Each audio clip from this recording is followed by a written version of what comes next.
Congestive cardiac failure. In this lecture, we'll discuss the burden, pathophysiology, clinical features, and investigations while approaching a child with congestive cardiac failure. The burden of congenital heart diseases is high. Among the heart diseases, VSDs, ASD, and PDA are the most common heart defects encountered in clinical practice. Congestive cardiac failure is very common in children with congenital heart defects. Among children with congenital heart diseases, almost 40% suffer from congestive cardiac failure at any point of time. 70% of these cases present during first year of life. Congestive cardiac failure is the inability of heart muscle to pump enough blood to meet body's needs. It can occur due to a structural or functional cardiac disorder where there is impaired ability of ventricles to fill with, which is diastolic failure, or to eject blood, which is systolic failure.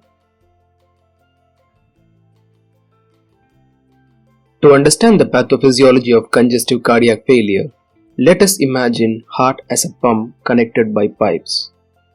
The volume of blood that comes towards the heart is called the preload.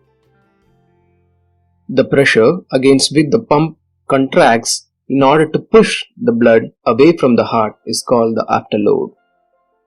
Congestive cardiac failure occurs in a setting where the pump is either too weak to work, which is called myocardial dysfunction, or when there is too much work for the pump, which can occur due to a volume overload state or due to a pressure overload state.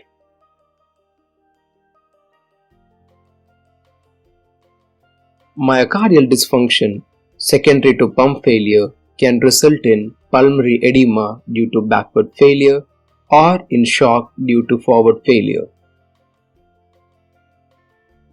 The common causes for myocardial dysfunction in a structurally normal heart include acute rheumatic carditis, myocarditis, cardiomyopathy which can be dilated, hypertrophic, non-compaction, restrictive or arrhythmogenic right ventricular dysplasia, or due to arrhythmias which can be tachy or bradyarrhythmias, or in myocardial ischemia such as Al-Kappa, Kawasaki, and rarely familial hypercholesterolemia. It can occur in a structurally abnormal heart which can be native or following surgical repair of the defect. Certain non-cardiac causes for CCF includes severe anemia, sepsis, retroviral infection, and drug-induced cardiomyopathies. Volume overload occurs in a setting where the preload increases, such as fluid overload due to oliguric renal failure or iatrogenic excess administration of fluids. In such cases, where the heart is unable to contract the excess volume, or in conditions where there is a shunt leading on to excessive volume overload to a particular chamber, such as left-right shunts, or valvular regurgitation can lead on to volume overload resulting in venous congestion. Pressure overload states commonly occur in conditions of obstruction to outflow tracts. This results from coarctation of aorta, aortic stenosis, pulmonary stenosis, or systemic hypertension. Pulmonary stenosis strictly does not result in congestive cardiac failure and more often presents with cyanosis due to shunting at the atrial level. The symptoms of congestive cardiac failure are often non-specific and varies with age. Infants usually present with fast breathing, irritability, decreased feeding, diaphoresis during feeding, and poor weight gain. Children present with failure to thrive, easy fatigability, recurrent cough, and wheezing. In adolescents and adults, dyspnea, chest pain, palpitations, edema, syncope, exercise intolerance, and non-specific symptoms like anorexia, abdominal pain, and wheezing can be the presenting symptom. Studies clearly show that more than one half of children had inaccurate diagnosis at the time of admission with cardiac failure. Older age of presentation, longer duration of symptoms, and GI symptoms were associated with incorrectly assigned diagnosis. So it is important that in children without underlying heart disease, a high index of suspicion is needed owing to the non-specific nature of heart failure.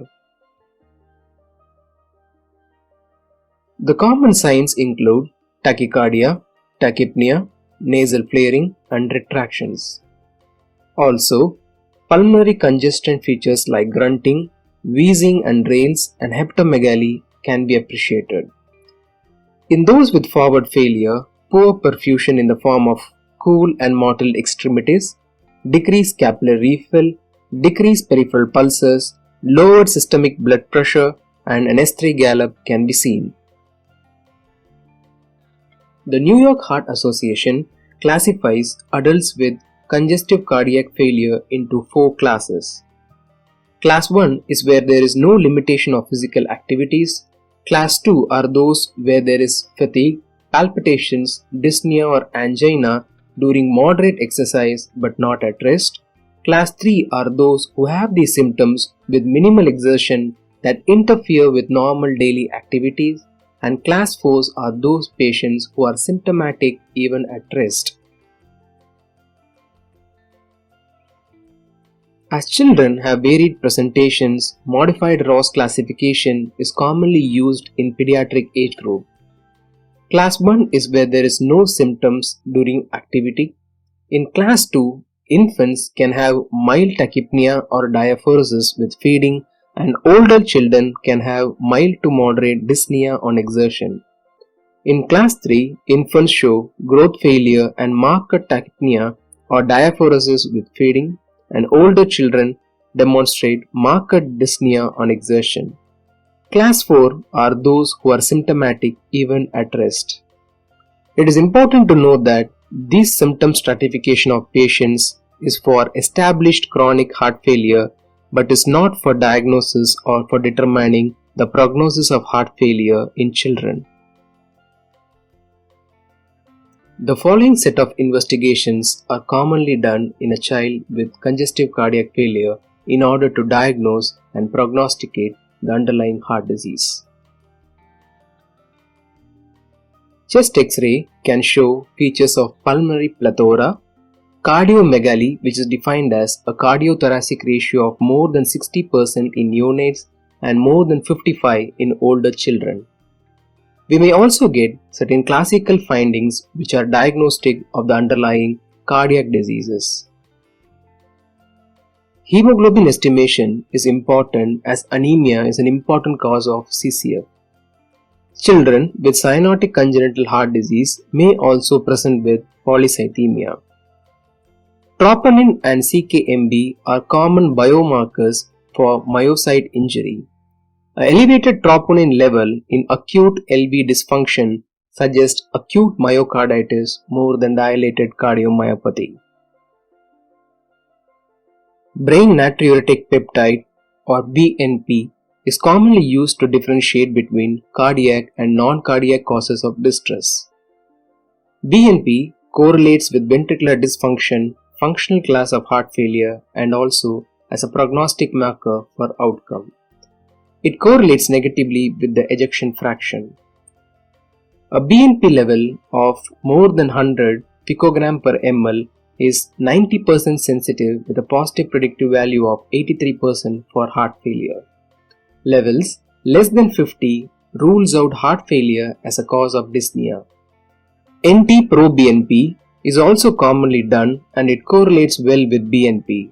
It has a longer half-life and is more stable when compared to BNP. ECG is another bedside investigations commonly used to diagnose chamber hypertrophy, rhythm disturbances such as tachyarrhythmias, SVT, bradyarrhythmias, and can be diagnostic in certain conditions such as Al-Kappa, where pathognomonic pathological Q waves in anterolateral reeds can be seen. Ambulatory ECG monitoring is useful in those who have symptoms suggestive of arrhythmia such as palpitation or syncope, and those at risk of arrhythmia such as cardiomyopathy and following Fontan palliation and atrial switch operations. Echocardiography is a very useful modality in order to confirm the presence of structural heart disease. It can also quantify LV systolic dysfunction or RV systolic dysfunction and also in diastolic dysfunctions. Certain measures as T index of myocardial performance can help us determine both systolic and diastolic function of a ventricle. Echo is also used as a screening modality in first degree relatives of patients of cardiomyopathy of potentially genetic origin and in those with underlying primary disease with increased risk of heart failure like those who have received anthracycline chemotherapies, metabolic disorders and certain neuromuscular disorders. Apart from these routine investigations, cardiac catheterization is used to establish diagnosis in unclear etiologies of heart failure. It is also useful in coronary anomalies like Al-Kappa and Kawasaki disease. In pulmonary hypertension, it is used to quantify PVR and vasodilator responsiveness. It also helps in assessing hemodynamic status and intracardiac pressures, and finally when in need of biopsy. Endomyocardial biopsy is not routinely done in all cases. It is useful in myocarditis only when the confirmation will have a clear effect on patient's treatment plan, as in listing for transplantation. It is not recommended in infants weighing less than 10 kg or in those who are hemodynamically unstable. Finally, MRI has come a big way in the armamentarium to help in evaluation of anatomical details in complex congenital heart diseases, myocardial information in suspected myocarditis, distinguishing restrictive cardiomyopathy from constrictive pericarditis, to quantitatively assess myocardial fibrosis and non-compaction, and also to evaluate dilation and fatty infiltration in patients with ARVD.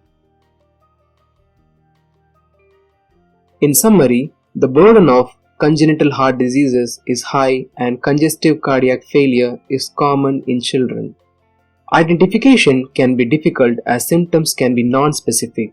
It is important to stage these children as per severity and limitation of activities and plan appropriate investigations to diagnose them early and treat appropriately. In the following lecture, we will discuss the management of congestive cardiac failure in children. If you like these videos, follow us for more updates.